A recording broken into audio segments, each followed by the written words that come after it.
So far in the World Supersport Championship, Kenan Sofuoglu of Turkey has been in a class of his own. Not even his teammate, world champion Sébastien Charpentier, has been able to live with him on the track as he tries to recover from his early season injuries. Sofuoglu has won 4 of the 5 races so far and came second in the other one to carry a huge lead into the Monza round. And he wasn't letting up as again he took pole position, his 3rd in a row. Kevin Curtin was still out injured, so in came fellow Aussie Anthony West to try to score some points for the team. Charpentier would start alongside his pole-sitting teammate for the start of the race. Let's once again join Scott Smart and Jonathan Green. The revs go up. Away we go! Sofuoglu gets away badly and brilliantly away is Charpentier.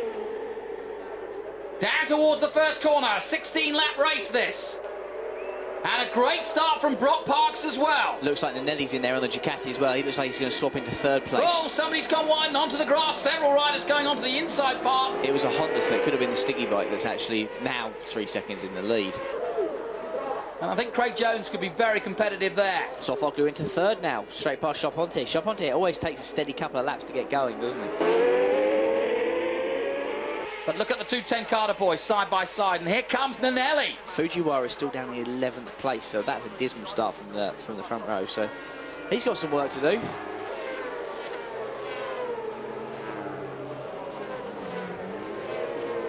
Sofuoglu goes through on Nanelli as they head into Parabolica. 3rd gear through here, now clicking 4th. He's making it look easy. The overtaking manoeuvres Kenan doing, it just looks effortless, like he can choose where he wants to make the pass, slides through on the inside, and you just get that dangerous feeling he's going to get to the front and then disappear. Well, Nanelli comes to get out the slipstream and try and under braking, get back into 2nd. And look at this, Kenan Sofuoglu hits the front. Oh, somebody's gone wide there into the gravel, but keeping it up. Doesn't get much wider than that. No, I think that might have been possibly Viciello in 7th place. Fabian now into 5th. Brock Parks holding on there and holding into the title contention, remember. Wanting to get back in there. He needs a good result, does Brock. And, oh, no! Massive shunt there! And that was Robin Harms, and that's the end of his shoulder again, and a massive hit to the head for Robin Harms. Let's hope he's okay. But the Dane was literally thrown out of the seat there, and already suffering from an injury. Sofuoglu still with a lead of 0.7. Oh, Brock Parks sits up. Brock Parks sits up, and they're trying to get the debris cleared away from Harms, and there he is running away. Good to see. And West, it's a technical problem. There it is. You can see his hand in the air. Poor old, and now he's beating the bike up. Brock Parks. Charpentier, of course, was given that stop-go, so that helped him, but it was still a fine performance by Johan Taverio, the Frenchman. Fabian Frey pulling out the slipstream with the Honda, dives through past Charpentier. And there's another rider down. It's That's Matthew Legrive.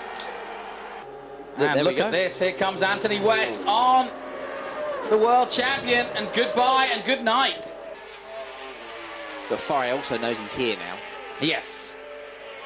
Out of Kirby Grande, almost sitting up then West, because he was right behind Forey. He pops out to try and get past him now as they go to Curva della Roggia and goes past. Anthony West goes into a podium position.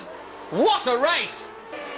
Yes, and Forey's aggressive, to say the least, isn't he? So he won't like being passed by the newcomer.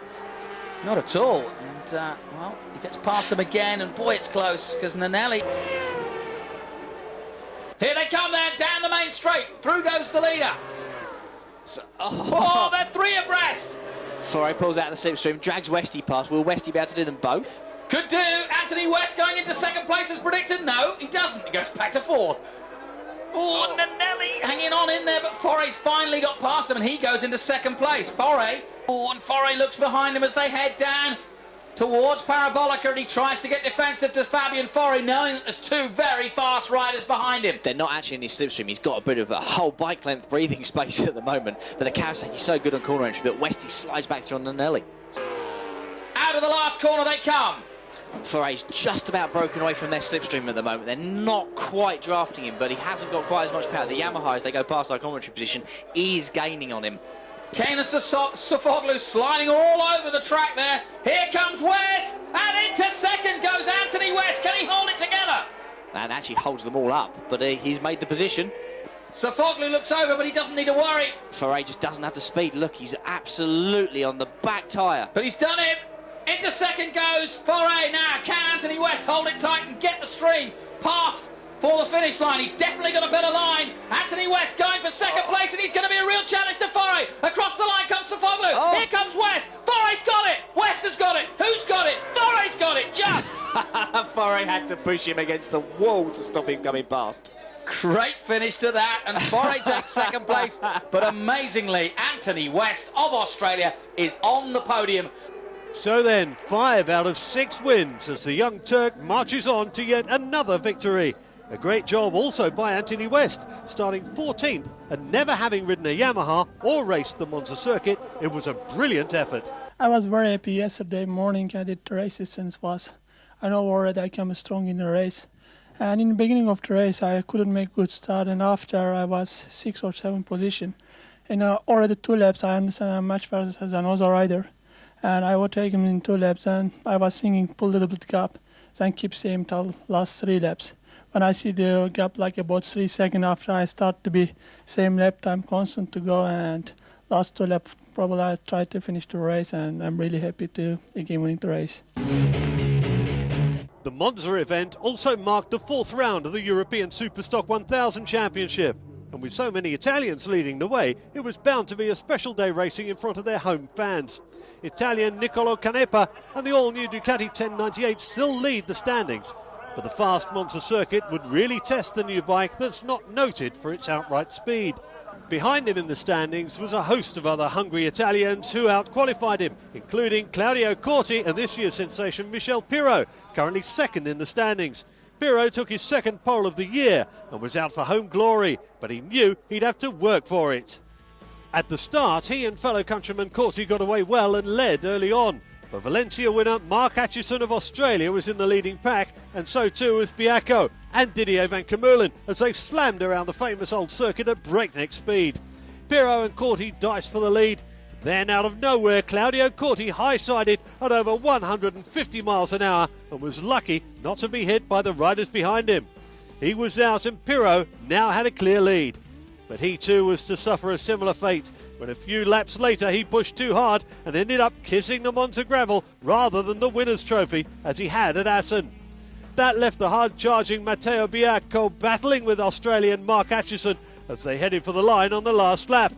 Out of the Parabolica there was nothing in it, and somehow Biacco managed to hold off the Aussie by 8 1/1000ths of a second to take the win and the championship lead. Mark Atchison now moves to 2nd overall, but Pirot and Corti are still in the hunt as the championship moves to the old World War II airfield of Silverstone for what should be another classic dogfight. Well, Monza did it again. Great weather, a superb track and heart-in-mouth, wheel-to-wheel racing. Even with Hager's victories, James Toseland has extended his lead in the overall standings. And up next, we're in Toseland's backyard at Silverstone in the UK. And once again, the Englishman will be going for the double to maintain his dominance over the chasing pack. Silverstone marks the halfway point in the season, and there's a lot of great racing to come if the first half is anything to go by. We'll see you next time in jolly old England. Until then, from me, Clive McNeil, bye-bye for now.